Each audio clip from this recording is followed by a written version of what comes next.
ফেসবুকের নতুন অ্যালগরিদম কিভাবে কাজ করে তা বুঝে আপনার পোস্টের রিচ এবং এঙ্গেজমেন্ট বাড়ানোর 3টা secret. Secret number 3, meaningful engagement content তৈরি করুন।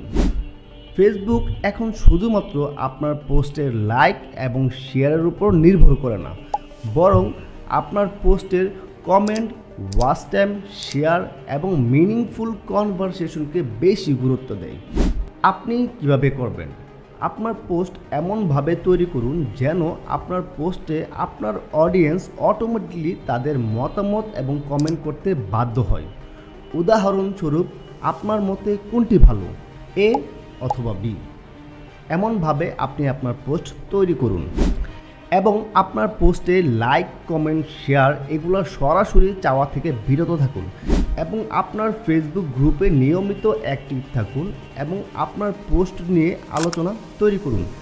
সিক্রেট নাম্বার 2, ভিডিও কন্টেন্ট এবং রিলস ব্যবহার করুন। ফেসবুক এখন ছবির থেকে বেশি ভিডিও এবং শর্ট ফর্ম কন্টেন্টকে বেশি গুরুত্ব দেয়, কারণ আপনার ভিডিওতে ওয়াচ টাইম বেশি হলে ফেসবুক ধরে নেয় এটি একটি গুরুত্বপূর্ণ ভিডিও, যার কারণে ফেসবুকের অ্যালগরিদম অটোমেটিকলি বুস্ট করে এবং আপনার পোস্টের রিচ বেড়ে যায়।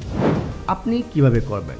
আপনার প্রত্যেকটি পোস্টে ছবির থেকে বেশি ভিডিও তৈরি করুন এবং আপনার ওই ভিডিওগুলো থেকে 30 থেকে 60 সেকেন্ডের ছোট রিলস ব্যবহার করুন এবং আপনার ভিডিওর প্রথম 3 সেকেন্ড হুক এমনভাবে আকর্ষণীয় করুন যেন আপনার অডিয়েন্স স্ক্রল না করে আপনার ভিডিও দেখতে থাকে। Secret number 1, consistency and timing. সঠিক সময়ে পোস্ট করুন এবং নিয়মিত পোস্ট করুন। নিয়মিত পোস্ট করলে এবং সঠিক সময়ে পোস্ট করলে ফেসবুকের অ্যালগরিদম আপনার পোস্টের রিচ এবং এঙ্গেজমেন্ট বাড়িয়ে দেয়। আপনি কিভাবে করবেন?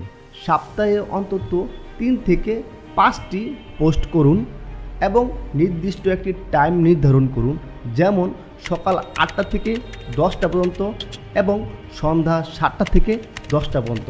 এই টাইমগুলোতে ইউজার বেশি অ্যাক্টিভ থাকে, তো আপনি আপনার মতো করে নির্দিষ্ট একটা সময় বেছে নিন এবং আপনার ফেসবুক পেজের ইনসাইটস ব্যবহার করুন এবং ওইখান থেকে চেক করুন, দেখুন আপনার অডিয়েন্স কোন টাইপের ভিডিওগুলো বেশি পছন্দ করে এবং ওই রিলেটেড ভিডিও তৈরি করুন।